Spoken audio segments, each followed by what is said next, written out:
on this last round. There's going to be 4 more examples, and these are going to be your last examples.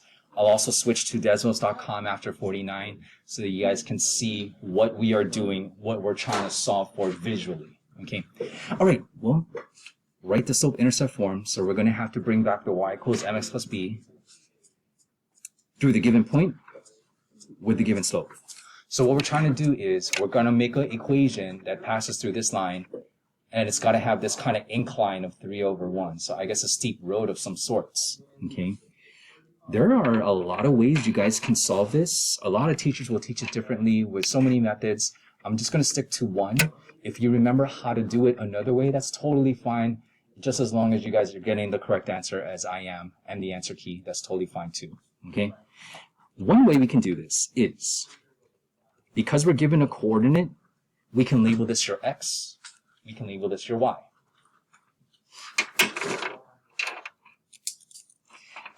What lowercase letter did we have in place for slope again? M. M.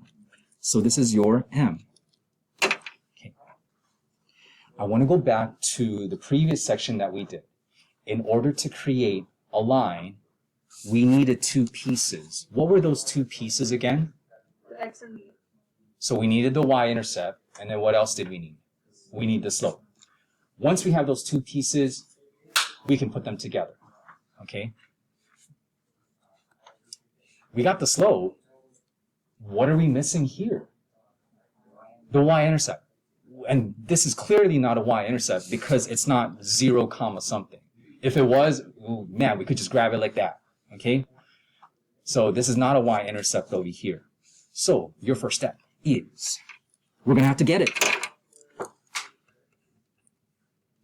Calculate the y-intercept.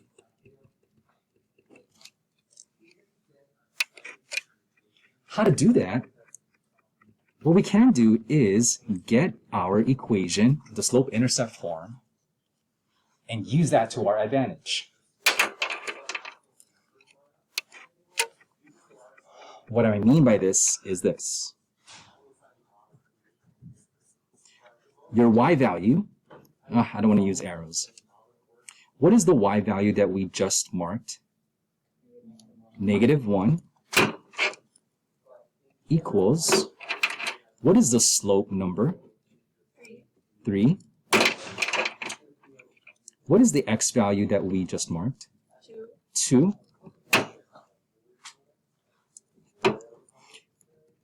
This is what we're trying to solve. So again, that weird letter B, I wish there was a letter Y for y-intercept, but again, your B represents your y-intercept. That's what we need to solve for, because we already have your other pieces. Now, this is looking like a review from what we did at the beginning of this class. -1 equals 3 times 6, please. 3 times 2, please. 6 plus B. Now we're in solving mode. This is +6. Opposite of +6? -6 on both sides. What is -1 minus 6? -7. You owe someone $1, then you're asking him for $6 more. I don't know why, but you owe him now $7.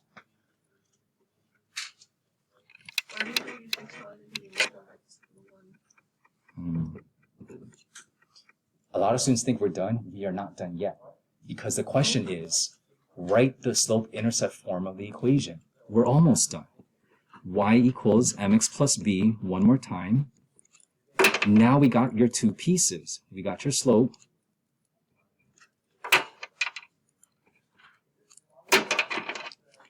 And we got your y-intercept. You can also write plus -7 or -7 is okay. They're both the same thing. Oh, cool. Students, any questions on this 2-step process? Any questions? Okay. We will do 3 more, but the last 2 is also a special case as well. Let's shift now to number 50. What letter are we going to label -5? How about 1? And how about your -3/5? What letter? M. Good.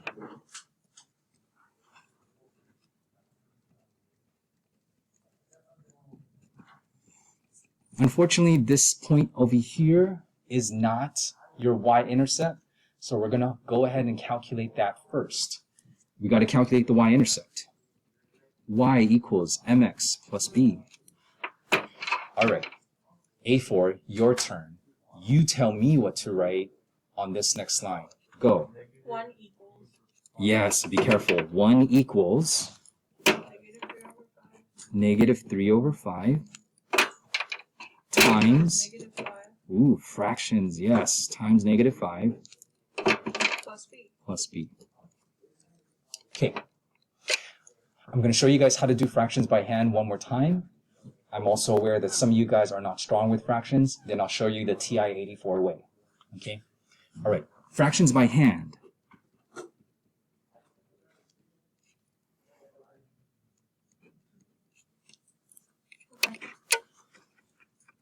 To make things into a whole number like last class, you guys told me, put it over 1. So please put -5 over 1.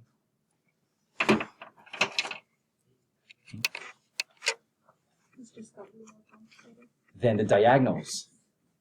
Try to see if you can cross off some things or reduce things diagonally, which you guys can. The 5s can cross off. If you guys remember, this 5 becomes a 1, and this 5 becomes a 1. Why is that? Because you're dividing these diagonals by 5. 5 divided by 5 is 1. 5 divided by 5 is 1. Now you can multiply straight across. Be careful, you have new numbers over here. What is -3 times -1? 3. Now on the bottom, 1 times 1? 1.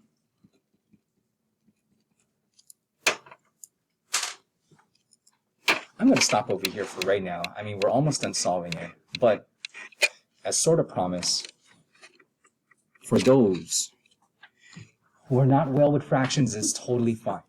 Okay, so to type this in on the TI-84 plus CE, type in -3 divided by 5. So let's do that first. -3 divided by 5. And then times -5. That is the same thing. -3 divided by 5 times -5. If you hit equals, you will get the 3. Okay? So either doing it by hand or the calculator will be okay.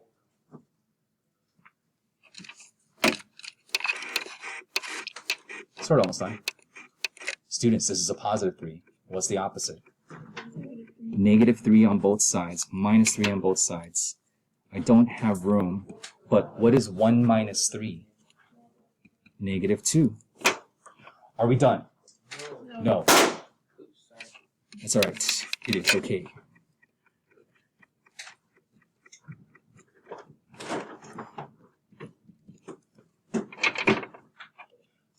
Can you guys tell me the final equation? Y equals -3 over 5 over 5 minus 2. minus 2. I feel like we're missing something. The x. Where? After the first. Yes. Okay, let me, before we do the last two, which is pretty fast, let me go shift to desmos.com just really quick.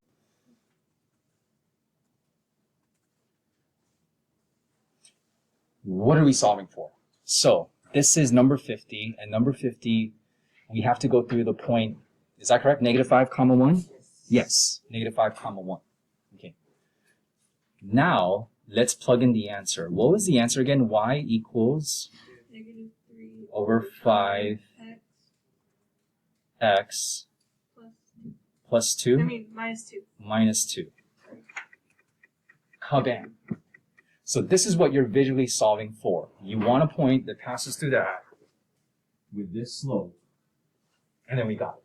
So this is your visual representation of what you're trying to do here. Has anyone showed you this before? No.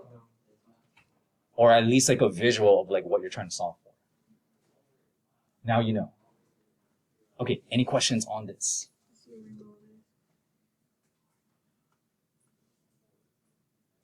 Okay, now we are on to the last two.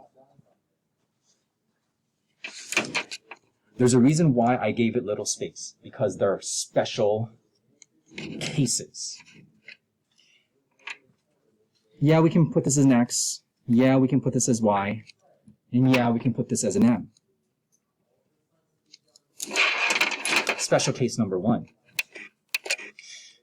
If you got a line that slope was 0, is that a vertical line or is that a horizontal line? Horizontal. Horizontal line.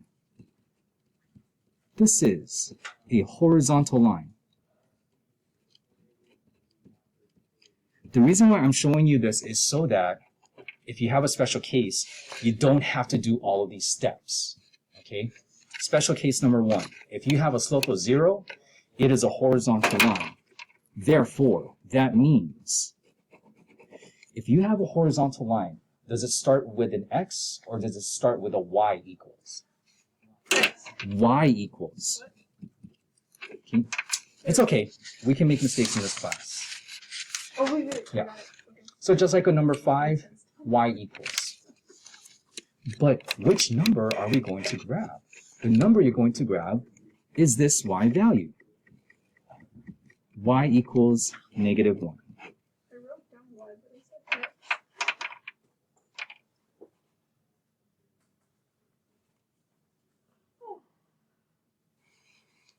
Special case number 2, and the last one for today's notes. And thank you for being patient as well.